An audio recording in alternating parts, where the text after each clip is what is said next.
Hey all of you, welcome back to an academy. Let's crack CLAT PG. This is Manjari Singh, your CLAT PG educator. बहुत time से एक question है students के दिमाग में कि नोट्स किस तरीके से बनाने चाहिए। जब हम नोट्स बनाते हैं CLAT PG के लिए तो जो नोट्स होते हैं वो बहुत लेंदी हो जाते हैं और उनको रिवाइज करना बहुत डिफिकल्ट होता है। तो इसी पर आज के सेशन में मैं डिस्कशन करने वाली हूँ कि आपके नोट्स CLAT PG के लिए कैसे बनने चाहिए। क्या एक ही नोट्स बनाना काफी होता है या टाइम टाइम पे जब हम रिवाइज करेंगे तो नोट्स को भी बनाना है हमें बार बार, यानी कि नोट्स को भी रिवाइज करना है। तो इन सब के बारे में आज के सेशन में डिस्कस करेंगे। बिफोर दैट, अगर आप हमारे CLAT PG का कोर्स परचेज करना चाहते हैं तो CLAT PG के सब्सक्रिप्शन पे 60% ऑफ मिल रहा है। साथ ही साथ हम 6 मंथ्स का फ्री एक्सटेंशन आपको दे रहे हैं। ये ऑफर आपका वैलिड है 31 अगस्त तक। इस ऑफर को अवेल करने के लिए you can use my code मंजरी60। जी हाँ, आप मेरा कोड मंजरी60 यूज कर सकते हैं। पुराना कोड जो है वो एक्सपायर हो चुका है, तो प्लीज ध्यान रहे कि आप मंजरी60 कोड यूज करिएगा अगर आपको 60% ऑफ चाहिए। हमारा latest batch LLM mastery 2.0 batch start हुआ है 11 अगस्त से CLAT PG, ALET PG और CUET PG LLM के लिए। तो मेक श्योर कि आप इसमें जरूर एनरोल करें अगर आप CUET तक टारगेट कर रहे हैं कि आपको एग्जाम देना है। यहाँ पे आपको 150 प्लस लाइव क्लासेस मिलेंगी, 25 plus full length mock test series मिलेंगी। साथ ही साथ आपको in class doubt solving sessions यहाँ पे मिलेंगे। कोड यूज करना मत भूलना, कोड है मंजरी MANJARI 60। मंजरी की स्पेलिंग गलत मत करना। LLM मास्टरी बैच हमारा पहले से चल रहा है, कॉन्करर्स बैच उससे भी पहले से चल रहा है। आप किसी भी बैच में एनरोल कर सकते हो। CLAT PG की खासियत ये है, अनअकैडमी की खासियत ये है कि आप हमारे किसी भी बैच में एनरोल करोगे हम आपको सारे के सारे बैचेस का एक्सेस प्रोवाइड करते हैं। यहाँ पे आपको डेली लाइव क्लासेस मिलती है, स्ट्रक्चर्ड कोर्स हम फॉलो करते हैं। इन क्लास PDF के साथ साथ हम डेली केस लॉज एनालिसिस कराते हैं। चलिए अब चलते हैं आज के सेशन पे। So if you are reading the case laws, articles and judgments every day, but wait, are you making the notes in the right way for the CLAT PG 2026? Or are your notes just turning into another pile of textbook? तो ये बहुत बड़ा सवाल है जो learners के मन में था, जिसका जवाब मैं देने वाली हूँ। नोट्स क्यों इंपॉर्टेंट होते हैं, सबसे पहले आपको ये पता होना चाहिए, क्योंकि देयर आर सर्टेन लर्नर्स जो बिलीव करते हैं नोट्स बनाने में टाइम वेस्ट होता है। तो देखिए, सेमेस्टर एग्जाम और कॉम्पिटिटिव एग्जाम, इन दोनों में बहुत डिफरेंस होता है। अगर आप सेमेस्टर एग्जाम के लिए लगता है आपको कि नोट्स नहीं बनाने हैं, बुक से पढ़ लेंगे, वो आपका खुद का चॉइस है, क्योंकि आप वहां पे क्लासेस अटेंड करते हो, कुछ ना कुछ आपके पास रफ नोट्स होते हैं। लेकिन जब हम कंपटीशन की बात करते हैं तो कंपटीशन में अगर आप क्लासेस कर रहे होते हैं ऑनलाइन, जैसे कि आजकल ऑनलाइन ज्यादा ट्रेंड है आपका कोचिंग का, तो अगर आप ऑनलाइन क्लासेस कहीं पर भी कर रहे हो तो वहां से तो आपको PDF मिल जाती है, फिर आप वहां पे नोट्स नहीं बनाते हो। तो कॉम्पिटेटिव एग्जाम्स में क्या खुद से नोट बनाना जरूरी होता है?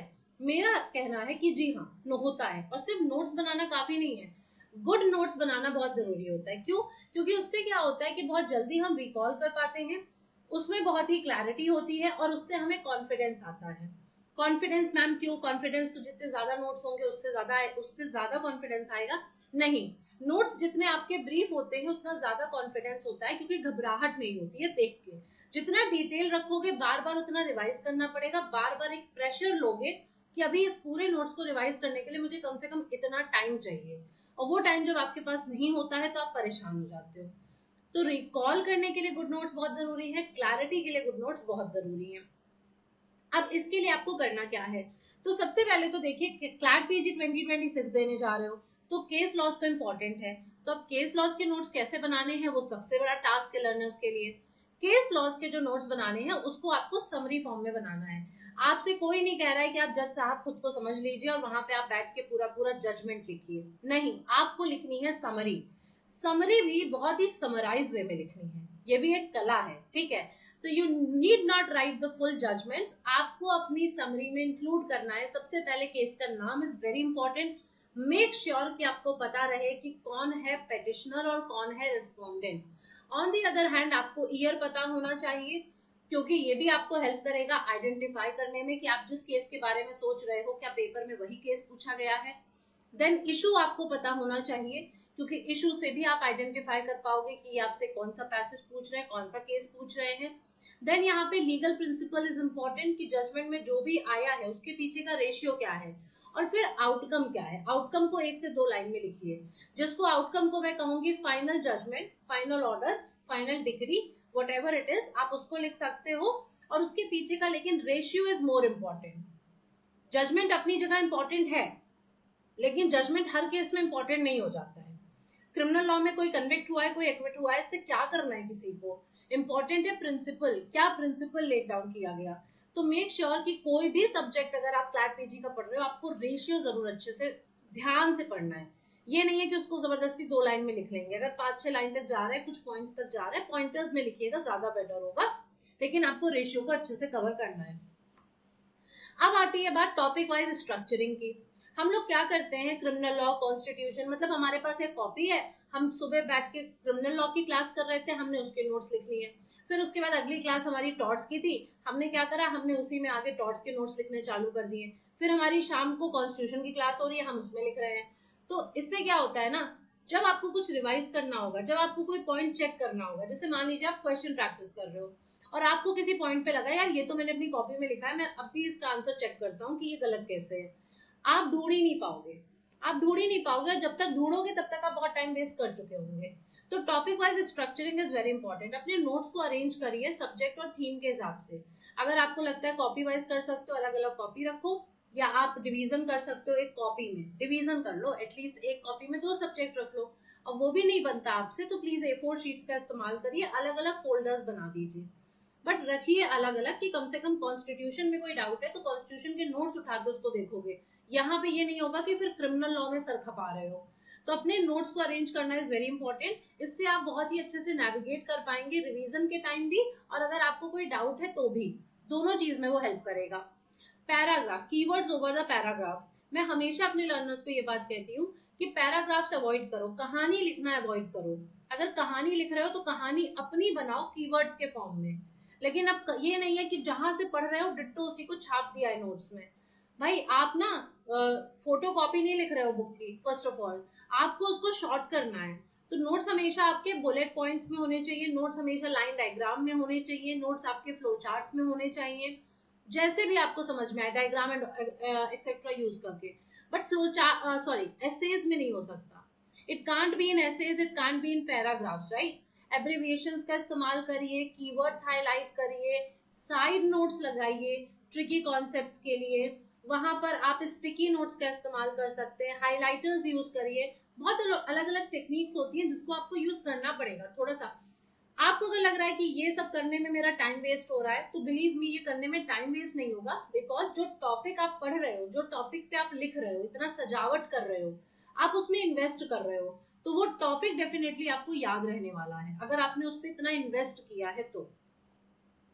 फिर integration with the current affairs, when I से करंट अफेयर्स तो यहाँ पे मेरा मतलब होता है लीगल अपडेट से, ठीक है, क्योंकि हमारे लिए तो क्लैट पीजी में भाई करंट वाली सारी चीजें इंपॉर्टेंट है। तो CLAT PG is in love with contemporary issues, so current angle आपको हमेशा ऐड करना है। जब भी आप कोई स्टैटिक टॉपिक पढ़ रहे हो, वहां पे आप लैंडमार्क जजमेंट्स इनकॉर्पोरेट कर रहे हो, तो आपको वहां पे जगह छोड़नी है। इसीलिए मैं कहती हूँ ऐसे मौके पे A4 शीट वाला फंडा ज्यादा बेटर है, क्योंकि वहां पे आप अगली नई A4 शीट पीछे लगा सकते हो जिसमें आपने करंट एंगल लिख दिया। अगर आपने आर्टिकल 14 पढ़ा था, वहां पे लैंडमार्क जजमेंट्स लिखे थे, तो उसके पीछे आप नई A4 शीट्स लगा के करंट जो केसेस हैं आर्टिकल 14 पे, वो आप वहां पे लिख सकते हो। सो ऐसा करना जरूरी है, वहीं पे लिखिए। ये मत सोचिए कि फिर उसके अलग से नोट्स बनाएंगे, फिर उसको अलग से रिवाइज करेंगे, क्योंकि वो अलग अलग ना अलग ही रह जाता है। जब आप एक जगह पर एक टॉपिक से रिलेटेड नोट्स को रखोगे तभी आप रिलेट कर पाओगे। तो अगर आप कॉपी में भी कर रहे हो और आपको लग रहा है कि अरे यार मैंने तो स्पेस ही नहीं छोड़ी करंट एंगल के लिए, तो कोई बात नहीं है, आप उसमें बीच में A4 शीट लगा लीजिए कॉपी में, ठीक है, पेजेस लगा लीजिए, स्टिकी नोट्स लगा लीजिए, व्हाटएवर सूट्स यू, लेकिन वहीं पर रखिए। वहीं पर आपका करंट लीगल अपडेट होना चाहिए जहां पे आपका लैंडमार्क टॉपिक है। नेक्स्ट, रिवीजन फ्रेंडली फॉर्मेट होना चाहिए। अपने लिए इतना चीजें कॉम्प्लिकेटेड मत करिए कि जब रिवीजन करने की बारी आए तो आपके आंसू आने लग जाए। कलर्स और हाइलाइटर्स का इस्तेमाल करिए इंपॉर्टेंट डॉक्ट्रिन्स के लिए, जो भी चीजें इंपॉर्टेंट है। जब आप पहली बार रिवीजन करोगे ना, तो वहां पे आप हाइलाइटर्स का इस्तेमाल करो। पहली बार तो आप पेन वगैरह से नॉर्मल करो, आप चार्ट्स बनाइए, आप फ्लो चार्ट बनाओ, आप लाइन डायग्राम बनाइए, जो भी मैंने आपसे बोला। लेकिन जब आप पहली बार रिवीजन करोगे ना, वहां पे आप हाईलाइट करोगे। वहां पे हाईलाइट करने से ये होगा कि आपको ये पता है कि मुझे अगली बार रिवीजन में क्या क्या देखना है। तो नोट्स को इतना शॉर्ट रखिए ना कि आप कम से कम 100 से 150 पेजेस पढ़ पाए, मैक्सिमम इतना पढ़ के जा पाए एग्जाम से पहले। आप एक दिन पहले 100 से 150 पेज आराम से देख सकते हो। पढ़ने का मतलब ये नहीं होता है कि एक एक लाइन पढ़ना, ऑब्वियसली सरसरी निगाह से देखना होता है। तो वो आप देख के एक दिन पहले जा सको। आपके पास कंबाइंड नोट्स आपका सिर्फ इतना होना चाहिए at the day before the exam. Common mistakes हम लोग क्या करते हैं वो आपको अवॉइड करनी है, ठीक है। ये कॉमन मिस्टेक्स आपको अवॉइड करनी है, दिस इज वेरी इंपॉर्टेंट। आपको एंटायर टेक्स्ट बुक कॉपी नहीं करना है, आपको एंटायर जजमेंट कॉपी नहीं करना है, इसमें आप सिर्फ और सिर्फ अपना टाइम वेस्ट कर रहे हैं। आपको नोट्स डिजिटली बनाने हैं, बना लीजिए, ऑन पेपर बनाने हैं, बना लीजिए रैंडमली। कंसिस्टेंसी नहीं है ना, ये प्रॉब्लम है। आप डिजिटली भी बनाते हैं, आप ऑन पेपर भी बनाते हैं, तो जब आपको, फिर वही बात है, जब आपको ढूंढना होगा तो आपको याद ही नहीं आएगा कि आपने डिजिटल नोट्स बनाए थे या आपने पेपर बनाए थे। आप या तो सिर्फ डिजिटल रखिए या तो सिर्फ पेपर रखिए, आपको दोनों में से एक को चूज करना पड़ेगा। Then not make updating notes with new cases and legal development. आप अपने नोट्स को नए केसेस और लीगल डेवलपमेंट से अपडेट नहीं करते हो, आप पुराने में खुश हो। आपका कॉन्फिडेंस एकदम 7वें आसमान पर है कि अरे मुझे तो सब आता है। अब आप सोच रहे हो मैं कुछ नया इसमें लिख दूंगा ना तो वो तो मुझे आता नहीं है, तो अब मेरा कॉन्फिडेंस ना लो हो जाएगा। इस वजह से हम नई चीजें इनकॉर्पोरेट नहीं करते। ये नहीं करना है, ये मत भूलिए क्लैट पीजी का एग्जाम लीगल अपडेट्स के लिए है, न्यू लीगल अपडेट्स के बारे में ही है। इतना ज्यादा हम लोग लिख देते हैं कि हम एग्जाम से पहले रिवाइज नहीं कर पाते। अगेन उतना ही लिखना है जितना भाई आपको आपसे बेहतर कोई और नहीं जानता है, तो आप सिर्फ उतना ही लिखिएगा जितना आप एग्जाम से पहले रिवाइज कर सके। अच्छा, अब कैसे टेस्ट करें कि मैम मेरे नोट्स जो है वो सही बने कि नहीं। तो आप खुद से ये सवाल पूछिए कि क्या मैं, अगर मुझे कोई टॉपिक अपनी कॉपी में ढूंढना है तो क्या मैं 2 मिनट में इस केस या टॉपिक को फाइंड आउट कर सकता हूँ। अगर 2 मिनट में आपको आपके मन का केस या टॉपिक मिल जाता है जो आपको ढूंढना था, तो डेफिनेटली आपके नोट सही हैं। दूसरा सवाल खुद से पूछिए, क्या मैं अपने नोट्स को 7 से 10 दिन में रिवाइज कर सकता हूँ। If the answer is yes, तो फिर आपके नोट्स बिल्कुल सही बन रहे हैं। तीसरा सवाल पूछिए, क्या मैंने बेयर एक्ट, लैंडमार्क केसेस और करंट लीगल अपडेट्स को तीनों को कंबाइन करा है। इफ यस, तो डेफिनेटली आपके नोट्स सही बन रहे हैं। तो अगर इन सब का आंसर यस है तो आप राइट ट्रैक पर हो, और अगर गलत है, if the answer is no, then this is the high time to restructure your notes. Now action plan क्या होगा यहाँ पे आपका, आपको कॉन्स्टिट्यूशन से स्टार्ट करना है। Constitution is the grand norm, constitution के बिना सब कुछ अधूरा है। आप जूरिस्प्रूडेंस से भी स्टार्ट कर सकते हो, लेकिन many students, there are many student who are scared of jurisprudence, तो आप कॉन्स्टिट्यूशन के बाद जूरिस कर सकते हो। बट अगर जूरिस आपको अच्छा लगता है, अगर आप मेरे स्टूडेंट हो तो आपको जूरिस अच्छा लगने लग गया होगा, तो आप जूरिस से स्टार्ट कर सकते हो। तो कॉन्स्टिट्यूशन से शुरू करो, जूरिस से करो, जहां से भी करना है करो। लेकिन ऑब्वियसली जूरिस में आप लैंडमार्क केसेस पे जाओगे, रिसेंट का इतना कुछ आपको उतना रिलेटेबल लगेगा नहीं। जूरिस, जब आप जूरिस से शुरू करोगे तो बेटर स्टार्ट विद कॉन्स्टिट्यूशन, जिसमें आपको केसेस भी अपडेट करने हैं। तो कॉन्स्टिट्यूशन से स्टार्ट करके लैंडमार्क केसेस उससे एसोसिएट करिए, फिर उसके बाद उसी में अपने लीगल अपडेट्स को रखिए, ठीक है, करंट अफेयर्स या case law update, what ever it is, जो भी न्यूज में चल रहा है, what ever is trending in news, जो भी लॉ से रिलेटेड है, वो सब आपके लिए इंपॉर्टेंट है। उसी में केस लॉ अपडेट का सेक्शन हर महीने अपडेट करते रहिए, रिवाइज करते रहिए, अपने नोट्स को ट्रिम करते रहिए, यानी कि कम करते रहिए। जितना जितना कम होता जाएगा उतना ही आपकी प्रिपरेशन और बेटर होती जाएगी, ठीक है। सो यहाँ पे क्या इंपॉर्टेंट है, आपको याद रखना है कि क्लैट पीजी में it's not about how much you have read, इससे फर्क बिल्कुल भी नहीं पड़ता है कि आपने कितना पढ़ा है, बल्कि it's about how quickly and smartly you can use what you know. आपको जो भी आता है, आपने जो भी पढ़ा है, आपको जो भी नॉलेज आपने गेन करी है, कितना क्विकली आप उसको रिकॉल कर पाते हो, कितना क्विकली आप उसको रिवाइज कर पाते हो, ये मेन टास्क है। Good notes can turn your preparation into your super power. And yes, आपको ऐसा नहीं करना है कि आपने इतने नोट्स बना तो लिए हैं लेकिन एग्जाम के पहले 1 महीने पहले आपको उसको देख के रोना आ रहा है और आप उसको रिवाइज ही नहीं कर पा रहे हो।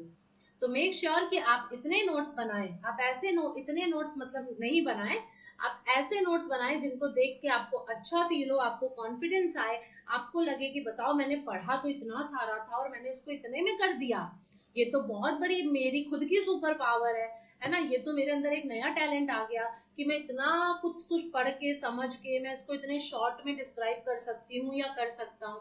तो ये आपके अंदर एक नया टैलेंट भी आएगा, ट्रस्ट मी, ये भी आप एक चीज सीखेंगे अपनी लाइफ में कि इतना डिटेल में चीजों को पढ़ के अगर आपसे कहे कोई एक लाइन में एक्सप्लेन करने को तो आप कर पाओ। इंटरव्यू में आपको कोई इतना टाइम नहीं देता है कि आप एक टॉपिक एक्सप्लेन करो।